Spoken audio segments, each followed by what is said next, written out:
ইরানের রাষ্ট্রীয় সংবাদ মাধ্যম জানিয়েছে, ইরাকি প্রতিরোধ যোদ্ধারা পশ্চিম ইরাকে একটি মার্কিন সামরিক বিমান ভূপাতিত করেছে। তারা দাবি করেছে এটি ক্ষেপণাস্ত্রের আঘাতে বিধ্বস্ত হয়েছে।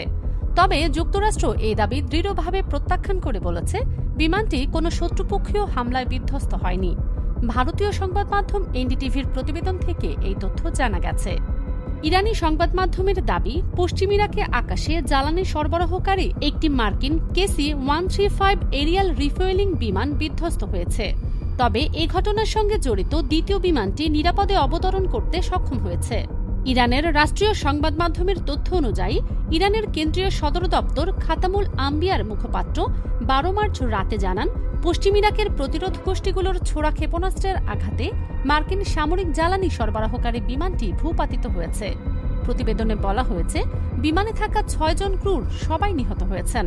ইসলামী বিপ্লবী গার্ড কর্পস IRGC জনসংযোগ বিভাগও একটি বিবৃতি প্রকাশ করেছে। সেখানে বলা হয়েছে, প্রতিরোধ ফ্রন্টের আকাশ প্রতিরক্ষা ব্যবস্থা সফলভাবে একটি বোয়িং KC-135 স্ট্র্যাটোট্রাঙ্কারকে লক্ষ্যবস্তু করেছে। হামলার সময় এটি একটি আক্রমণকারী যুদ্ধ বিমানে জ্বালানি সরবরাহ করছিল। বিবৃতিতে আরও বলা হয়, এই হামলায় 6 জন ক্রু সদস্য মারা গেছেন।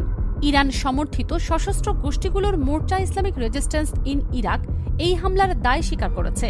রয়টার্সের প্রতিবেদন অনুযায়ী, গোষ্ঠীটি এক বিবৃতিতে বলেছে যে তারা দেশের সার্বভৌমত্ব এবং আকাশসীমা রক্ষায় KC-135 বিমানটি গুলি করে ভূপাতিত করেছে। 1950 এবং 1960-এর দশকের শুরুতে বোয়িংয়ের তৈরি KC-135 বিমানটি মার্কিন সামরিক বাহিনীর আকাশপথে জ্বালানি সরবরাহের একটি গুরুত্বপূর্ণ অংশ এবং এটি দূরপাল্লার অভিযানে গুরুত্বপূর্ণ ভূমিকা পালন করে।